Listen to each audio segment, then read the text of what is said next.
Thank you so much for giving me a chance to present my work here. This has been an exciting day of science, and today I'll be talking about the role of entropy as a fundamental driver of structural heterogeneity in tissues.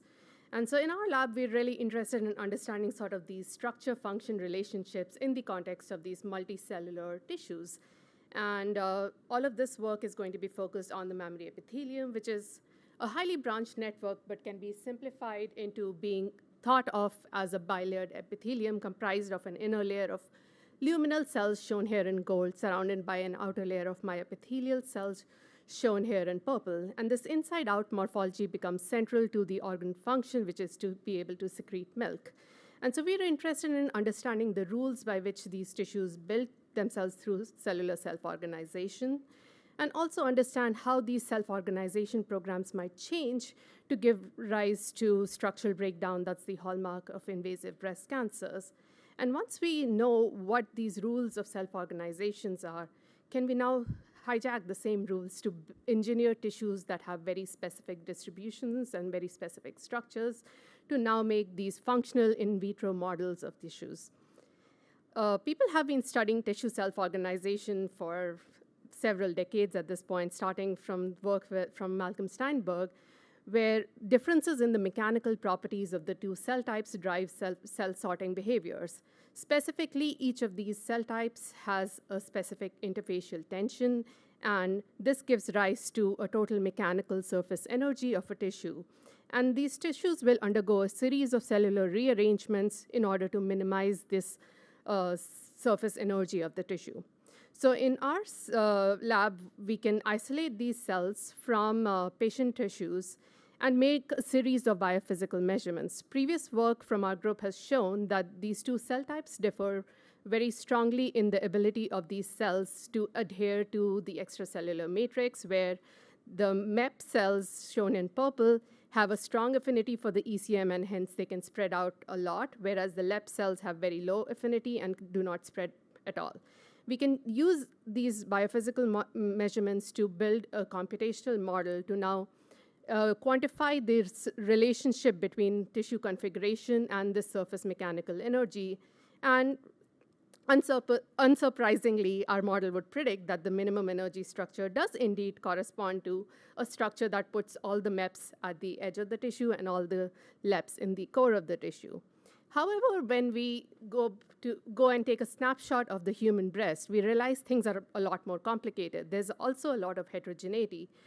And specifically, there is a lot of positional variance in the structure where periodically frequently enough, we actually see LEPs at the tissue boundary, but occasionally we also do see MEPs in the core of the tissue. But when we're looking at these snapshots, it's very hard to parse out what's driving this heterogeneity.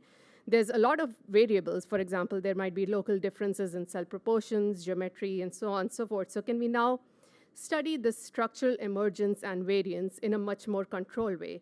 And to do so, we've built this in vitro model of the mammary epithelium, where we can take these two cell types, aggregate them into organoids, and observe their self-organization in an ECM hydrogel. This provides us with a high degree of compositional and geometric control over these organoids. And as we look at these, organoids will self-sort within 1 to 2 days to largely exclude LEPs from the tissue boundary. And we can use this particular metric of tissue structure to quantify the structure of these tissues through an image segmentation and quantification pipeline. If we look at hundreds of these tissues, we see very reproducible distribution that have about 25% of the tissue boundary being occupied by the LEPs.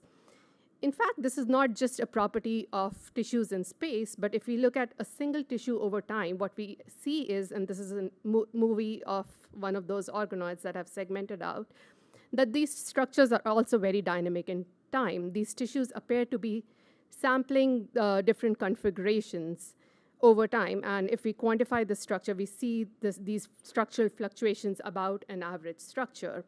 And this, again, brings back to the idea introduced by Dr. Grill about the scales, both the length and the time scales, where at these time scales of a few hours, this system appears to be at steady state, and there are some characteristic features of ergodicity in these systems where we can make equivalencies between these population and time behaviors of these organoids, which led us to start thinking about the importance of entropy in driving these variants in structures.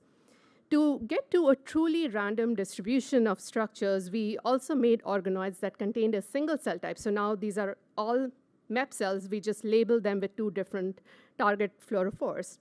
And since now all these cells are mechanically identical, all structures are equally likely, and hence what we get is a truly random distribution, which is distinct from the distribution we got for the LEP plus MEP tissues and is now centered at 50%.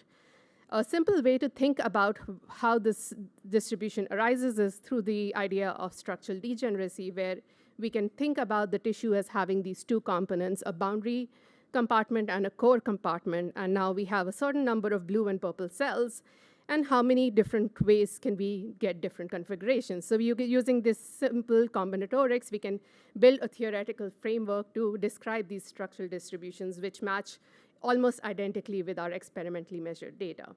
So we can use this sort of a maximum entropy distribution or a Boltzmann distribution to now quantitatively describe not just the average structure, but also the variance in the structure as key measurable and perturbable properties of these cells.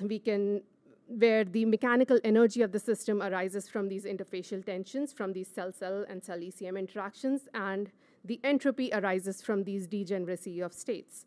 Another important parameter in these types of models is something akin to a temperature or a measure of fluctuations in the system, which we call tissue activity. And in these cell-dense tissues, it is a measure of cell motility in these systems. So a simple analogy that we make is we can think about these distributions being determined by a balance between this energy and entropy, where the activity acts like a fulcrum, determining the relative balance between these 2 terms.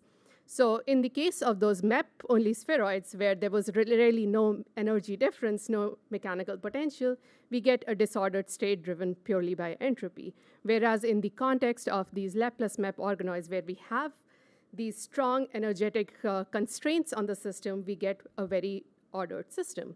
So what happens if instead we now tune the activity in the system?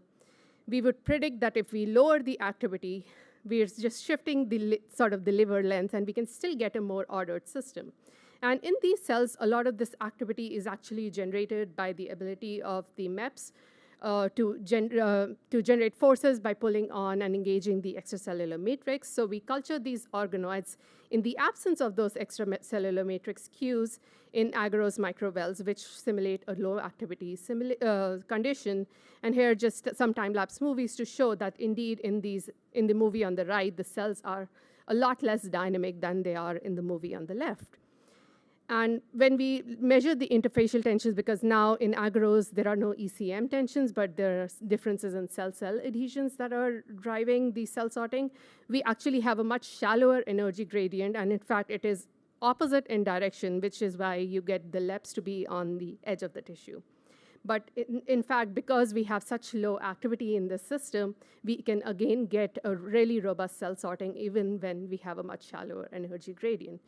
We can extend this approach to now change different terms. We can, for example, change the entropy function by changing the proportion of these 2 cell types, or changing the geometry of the tissue by varying the size of these organoids, and shift the distribution, both the average and the variance in this distribution, in very predictable ways. We can also perturb the energy term itself by making changes to the specific adhesion molecules in these cells. For example, if we block talin 1, which is an adapter between integrins and the actin cytoskeleton, we can reduce the cell ECM adhesion and introduce an artificial energy gradient and drive cell sorting artificially in the absence of these lineage-specific cues.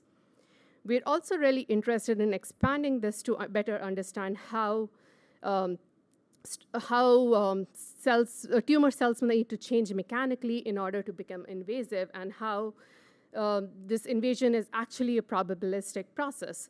We hypothesize that there are these structural transitions that are happening in normal tissues or also in non-invasive tissues, but in most cases, nothing happens because those transitions are reversed. But as these distributions shift to now have more LEPs at the tissue edge, they are more and more capable of escaping and invading. And so we can again go back to our model and make predictions on how each of these terms can change to promote increased LEP occupancy at the tissue edge. And one of the key predictions would be an stabilization of the LEP-ECM interface should do precisely that. To test that, we expressed a series of established breast cancer-related genetic perturbations in the luminal cells, and tested if any of those indeed changed the ECM adhesion. And in fact, the activation of PI3 kinase, which is the second most abundant oncogene in breast cancers, does precisely that.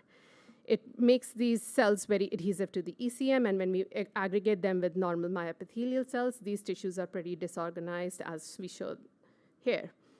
We're also interested in saying that now can we go back to the drawing board and make secondary perturbations to correct the structure of these PI3 kinase organoids?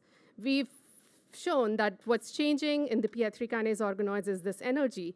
Can we now flip a switch and make the energy normal by, say, blocking the tailin 1, and we can see correction in the structure of the PI3 kinase organoids?